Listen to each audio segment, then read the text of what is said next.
ఈరోజు సందేశం, నీ కొరకు దేవుడు నిర్ణయించిన ఆశీర్వాదాలు ఉన్నాయి. నీ జీవితంలో నువ్వు పుట్టక మునిపే దేవుడు నీ కొరకై నిర్ణయించిన కొన్ని ఆశీర్వాదాలు, నిర్ణయించినటువంటి కొన్ని దీవెనలు అనేవి ఉన్నాయి. వాటిని స్వంతం ఎలా చేసుకోవచ్చు అంటే, మన జీవితాల్లో కొంతమంది ఆశీర్వాదాలన్నిటినీ పొందుతారు, మరికొంతమంది ఆశీర్వాదాలలో చాలా పొందకుండా మిగిలిపోతాయి, అలాగే ఎక్కడో ఆగిపోయి ఉంటాయి. అయితే ఒక వ్యక్తి తన జీవితంలో దేవుడు తనకు నిర్ణయించిన ఆశీర్వాదాలు పొందాలంటే ఏం చేయాలి? ఈరోజు ఒక గొప్ప సందేశాన్ని మీకు నేను ఇవ్వాలని కోరుతున్నా. అందుకు గాను ఒక రోల్ మోడల్గా, ఒక మాదిరిగా యేసుప్రభుని మీ దగ్గర నేను ఉంచాలని కోరుతున్నాను. ఆయన కూడా తండ్రి అయినటువంటి దేవుడు తనకి నిర్ణయించిన ఆ యొక్క పరిచర్య, ఆ యొక్క పరిచర్య పరిధి, ఆ యొక్క పరిచర్య మేర వరకు తాను పొందాలంటే తను ఏం చేశాడు? కొద్ది నిమిషాలు దేవుని వాక్యంలో మనం చూద్దాం. ఎందుకంటే మన జీవితాల్లో చాలా సందర్భాల్లో ఏమనుకుంటామంటే, దేవుడు నాకు ఈ ఆశీర్వాదాలు ఎత్తిపెట్టాడా, ఎత్తిపెట్టితే నేను ఎందుకు పొందలేదు? ఆ రోజు ఆ ప్రాఫెట్, ఆ ప్రవక్త చెప్పాడు, ఈరోజు లేకపోతే మరొక రోజు మరొక దైవ సేవకుడు ప్రార్థించి ఇది నీకు జరగబోతుంది అని చెప్పాడు. బట్ వేరస్ నా జీవితంలో అది పొందలేదు. అయితే ఈరోజు సందేశం, దేవుడు నీ కొరకు ఎత్తిపెట్టిన ఆశీర్వాదాలను ఎలా పొందాలి? సింపుల్ మెసేజ్ అండి. అయితే ప్రభు యేసుని మాదిరిగా నేను చూపించాలని కోరుతున్నా. ఎప్పుడు నేను చెప్పేటువంటి వాక్యమే మార్కు సువార్త 1వ అధ్యాయము 35వ వచనం. ఆయన పెందలకడనే లేచి ఇంకనూ చాలా చీకటి ఉండగానే బయలుదేరి అరణ్య ప్రదేశంలోకి వెళ్ళి అక్కడ ప్రార్థన చేయుచుండెను. ఈ భాగంలో మనం చూస్తుంటున్నాం యేసయ్య యొక్క ప్రార్థన జీవితాన్ని ప్రభు దగ్గర మనం జ్ఞాపకం చేసుకోవడం ప్రారంభిద్దాం. అంటే యేసయ్య ఏం చేశాడు? ఉదయమున ఇంకా చీకటి ఉండగానే లేచి ప్రార్థించినట్లుగా మనం చూస్తున్నాం. ఈ ఒక్క ప్రార్థన ప్రభు యేసులో తన తండ్రి నిర్ణయించిన ఆశీర్వాదాలు ఎలా తీసుకొని వచ్చేది చూడబోతున్నాం. ఆ రోజుల్లో యొక్క గడియారాలు లేవు కదా, కాబట్టి ఎలా మనం తెలుసుకోవాలి? బైబిల్లో రాయబడితే పెందలకడ లేచి అంటే 6 గంటల 7 గంటల. యేసు ప్రభు మీరు ఎన్ని గంటలకు లేశారు? నేను కూడా అన్ని గంటలకే లేస్తాను. హల్లెలూయా. నేను కూడా అన్ని గంటలకే లేచి ప్రార్థన చేస్తాను. జస్ట్ యేసు ప్రభు ఏం చేశాడో అది చేయడం ప్రారంభించండి. Be imitators of Christ. క్రీస్తును అనుకరించేవారుగా ఉండడం దేవుని యొక్క చిత్తం. బైబిల్లో చూస్తే పెందలకడ అనేటువంటి మాటను మనం చూస్తున్నాం. పెందలకడ అంటే ఎంత అంట టైము? ఇంకా చీకటి ఉండగానే కాదంట, ఇంకా చాలా చీకటి ఉండగానే, అది పెందలకడ. అంటే బైబిల్ని వివరిస్తుందండి. పెందలకడ అనగానే ప్రశ్న వేశాను, 6 గంటల 5 గంటల 7 గంటల అని. అయితే అటువంటి టైం ఆ రోజుల్లో లేదు కదా, మరి ఎలా కనుక్కోవాలి? యేసు ప్రభు లేచినప్పుడే నేను లేయాలి, అంతేనా? అలాగైతే హౌ బైబిల్ ఎక్స్ప్లెయిన్స్ బైబిల్. నేను ఎప్పుడు చెప్తా, బైబిలే వివరిస్తుంది. పెందలకడ అంటే బైబిల్ చెప్తుంది కదా, ఇంకా చాలా చీకటి ఉండగానే, ఇంకా చాలా చీకటి ఉండగానే అంటే నువ్వు లేచి తూర్పు ప్రక్కన చూస్తే వెలుగే కనిపించకూడదు, ఆ టైం అండి. ఆ టైంలో బైబిల్లో రాయబడింది యేసు ప్రభు లేచాడంట. లేచి దేవుని వాక్యం అంటే మన జీవితాల్లో కూడా నీ కొరకై దేవాది దేవుడు ఎత్తిపెట్టినటువంటి మేళ్ళు, ఆశీర్వాదాలు, everything if you want to inherit, if you want to prosper in your life, నీ జీవితంలో ఇంకా ఇంకా ఇంకా మెట్లు అధిరోహిస్తూ వెళ్ళాలి అంటే you have to know one thing, Yesu ప్రభును ఇమిటేట్ చేయండి, యేసు ప్రభును అనుకరించడం ప్రారంభించండి. బైబిల్లో 119వ కీర్తన. తెల్లవారపకు మునిపే మొరపెట్టి తిని నీ మాటల మీద నేను ఆశ పెట్టుకొని ఉన్నాను. చాలు. ఇక్కడ కూడా ఒక గొప్ప కీర్తనకారుడు అంటున్నాడు, తెల్లవారక మునిపే నేను మొరపెట్టుతని. దేవుని ద్వారా గొప్పగా ఆశీర్వదించబడిన వాళ్ళంతా, దేవుని ద్వారా గొప్పగా హెచ్చించబడిన వారంతా, దేవుని ద్వారా గొప్పగా వాడబడిన వారంతా, వారికి ఒక లక్షణం ఉంటుంది. ఏంటంట? ఇంకా చాలా చీకటి ఉండగానే. బైబిల్లో చూస్తే ఈ వ్యక్తి, ఈ కీర్తనకారుడు లేచి దేవునికి మొర్రపెట్టుతా ఉన్నాడంట. ఇంతకు ఈ కీర్తనకారుడు ఎవరు? చాలామంది బైబిల్ పండితులు చెప్పే మాట, కీర్తన 119 రచించింది ఎజ్రా అంటారు. ఎందుకంటే అంత వాక్యం యొక్క ఆశ కలిగిన వాడు. ఆయన గురించి కొన్ని బైబిల్ పుస్తకాలు కంఠస్థం చేశాడంట. మోషే రచించినటువంటి పంచకాండం 5 గ్రంథాలు అవలీలగా వల్లించేటువంటి వాడంట. అందుకే ఆయన యూదులు సెకండ్ మోజెస్ అంటారు, 2వ మోషే అని కూడా పిలుస్తారు. అతడే రాశాడు అని చెప్తారు. మరికొంతమంది అంటారు కాదండి దావీదు రాశాడు అంటారు.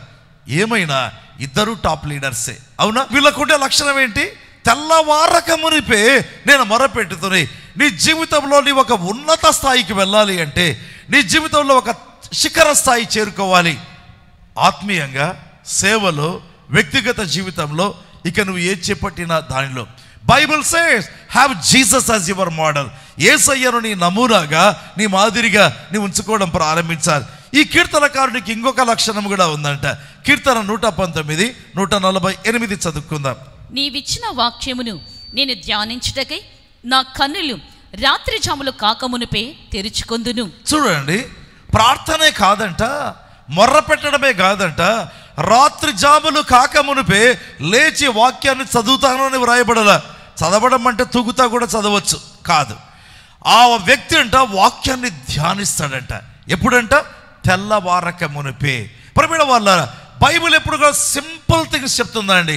అయితే ఆ చిన్న చిన్న సులభమైన వాటిలో మై గాడ్ చాలా పెద్ద దీవెనలు ఉంటాయి, చాలా పెద్ద దీవెనలు ఉంటాయి. తెల్లవారక మునిపే మొరపెట్టి తిని, కీర్తనకారుడు అంటున్నాడు, తెల్లవారక మునిపే నీ వాక్యాన్ని నేను ధ్యానించాను. Yes, if you want to be blessed in this world and if you want to take into your possession what all God has kept in store for you, remember. ఈరోజు సందేశం మీరు విని చూడండి. మీ కొరకు ఎత్తి పెట్టబడిన దీవెనలన్నీ వస్తాయండి.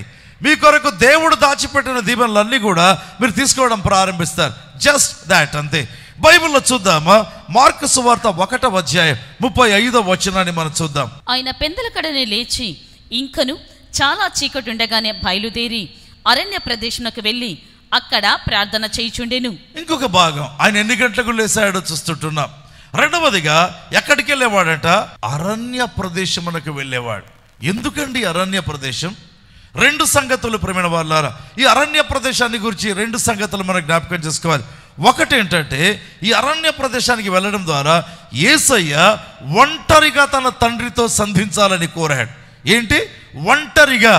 నీ కుటుంబ ప్రార్థనకు ఒకవేళ మీ ఇంటిలో ఉదయం కుటుంబ ప్రార్థన ఉంటే థ్యాంక్ గాడ్. అయితే అంతకంటే ముందు నీవు లేచి నీ దేవునికి ఏకాంతంగా మొరపెట్టాలి. ఏంటి ఇన్ని స్టెప్సా? మొదట ఏకాంత ప్రార్థన, ఇంకా చీకటి ఉండగానే, అదైన తర్వాత కుటుంబ ప్రార్థన. Yes yes, just try and see. ప్రయత్నించి చూడండి, నీ జీవితంలో ఏం జరుగుతుంది మీరు చూడవచ్చు. బైబిల్లో చూస్తే దేవుని వాక్యంలో రాయబడింది కదా, అరణ్య ప్రదేశమునకు వెళ్ళి అనేటువంటి మాట. అంటే ఏకాంతంగా సంధించాలి. ఆదికాండం 24వ అధ్యాయం 63వ వచనాన్ని మనం చదువుకుందాం. ఆదికాండము 24:63. సాయంకాలమున ఇస్సాకు పొలంలో ధ్యానింప బయలు వెళ్ళి కన్నులెత్తి చూచినప్పుడు, చాలు. ఎక్కడికి వెళ్ళాడట? ఊరి వెలపల పొలంలోకి వెళ్ళిపోయాడు. నేను సాయంకాలాన్ని గురించి మాట్లాడడం లేదు. అయితే ఇస్సాకు ఒంటరిగా దేవునితో గడపడం ప్రారంభించాడు. ప్రియమైన వాళ్ళారా, యేసయ్య తన జీవితంలో ఇంకా చీకటి ఉండగానే వెళ్ళి అరణ్య ప్రదేశంలోకి వెళ్ళి, probably Jesus was having an encounter with his father, God the father, every day but every morning. ప్రతి ఉదయం. Praise the Lord. మన జీవితంలో దేవుడు నేర్పిస్తున్నాడు. చివరిగా నేను మీకు చూపించబోతున్నాను, యేసయ్య కొరకు తండ్రి అయిన దేవుడు ఎత్తిపెట్టినవన్నీ పొందాడండి. ఆయన ఎలా పొందాడు? ఈ ప్రార్థన చేసి పొందాడు. జస్ట్ ఈ ప్రార్థన చేసి, అంతే. ఈరోజు ఆ భాగాలు మీకు చూపించబోతున్నా. మన జీవితంలో మీరు తెలుసుకోవాలి, ఇంతకు అరణ్య ప్రదేశానికి ఎందుకు వెళ్తాడు? ఏకాంతంగా గడిపేదానికి. అరణ్య ప్రదేశానికి ఎందుకు వెళ్తాడు? హెబ్రీలకు రాసిన పత్రిక 5వ అధ్యాయం 7వ వచనాన్ని మనం చూద్దాం. హెబ్రీ 5:7. శరీరధారైన దినములలో మహారోదనముతోను కన్నీళ్లతోనూ తన్ను మరణము నుండి రక్షింపగలవానికి ప్రార్థనలను యాచనలను సమర్పించి. చాలు. ఎలా ప్రార్థన చేసేవాడు? కన్నీళ్లతో, శరీరధారిగా ఉన్నప్పుడు. రెండవదిగా మహారోదనం. అంత గట్టిగా ప్రార్థన చేస్తే కపెర్నహూములో ఉండేటువంటి ఆ ఇంటిలో, ఆ స్థలములో ప్రజలకు ఇన్కన్వీనియన్స్ ఏమో కదా. అయితే యేసయ్య ఎవరికో ఇన్కన్వీనియన్స్ ఎందుకు? తనకే ఇన్కన్వీనియన్స్ తెచ్చుకున్నాడు, అసౌకర్యం. ఆ చీకటిలో లేచి ఎక్కడికి వెళ్ళాడు? అరణ్య ప్రదేశమునకు వెళ్ళి ఆయన ఏం చేసేవాడట? మహారోదనముతో ప్రార్థన చేసేవాడు. ఎలా ప్రార్థన చేసేవాడు? మహారోదనముతో. మనం చాలాసార్లు ఏమంటామండి? ఏంటండి పొద్దున్న ఏడుస్తున్నారు అంటారు. ప్రొద్దున నువ్వు దేవుని దగ్గర ఏడుస్తే రోజంతా నవ్వుతావు. హల్లెలూయా. పొద్దున యేసయ్య దగ్గర ఏడుస్తే, oh the whole day you will be laughing, the whole day you will be smiling. నీకు ఆ గొప్ప ఆనందము కలుగునట్లుగా ఏం చేయాలి? ఉదయముననే నీ దేవుని ఎదుర్కొనే దానికి ఎప్పుడంట? పెందలకడ. పెందలకడ అంటే అర్థమైంది, ఇంకా చాలా చీకటి ఉండగానే. ఎప్పుడండి? ఇంకా చాలా చీకటి ఉండగానే ఏం చేశాడు? అరణ్య ప్రదేశానికి వెళ్ళలేం మనం, వీలు కాదు కదా. అయితే ఏదో దేవుడు నీకు చూపిస్తాడు, ప్రక్క గదిన లేకపోతే ఇంకొకట. అక్కడ స్వరమెత్తిని దేవుని దగ్గర కన్నీరు కార్చడం ప్రారంభించాలి, ఏడుస్తూ. దేవుని యొక్క వాక్యంలో రాయబడింది, బైబిల్లో చూస్తే అందుకోసం ప్రభు అరణ్య ప్రదేశానికి వెళ్ళేవాడు. బైబిల్లో రాయబడింది కదా, ఎవరు కన్నీటితో విత్తుతారో సంతోష గానముతో పంటలు కోస్తారు. పిడికెడు విత్తులు పట్టుకొని ఏడ్చుచుపో విత్తువాడు ఆనందగానంతో పనులను కోస్తాడు. బైబిల్లో రాయబడింది కదా, వారు బాకా లోయలో పడి దాన్ని జలమయముగా చేస్తారు. అయితే తొలకరి వర్షం దాని దీవెనలతో కప్పుతుంది. అంత ఆశీర్వాదాలంట. అందుకే యేసయ్య ఏం చేసేవాడు? మనకు రోల్ మోడల్ అండి, చూపిస్తున్నాడు. నేను చూడండి ఎలా ప్రార్థన చేస్తున్నానో. And also cultivate the habit of praying like that. ఆ విధంగా ప్రార్థన చేసే అలవాటు నేర్చుకోండి. నీ జీవితంలో కూడా ప్రభు మాట్లాడుతున్నాడు. నీ జీవితంలో దేవుడు ఈ కృపను ప్రసాదించుగాక. కళ్ళు మూసుకుందామా? దేవుని దగ్గర మనం తగ్గించుకొని మహిమగల తండ్రి దగ్గర మనం వేడుకోవడం ప్రారంభిస్తాం. ప్రతి ఒక్కరం కళ్ళు మూసుకుందాం.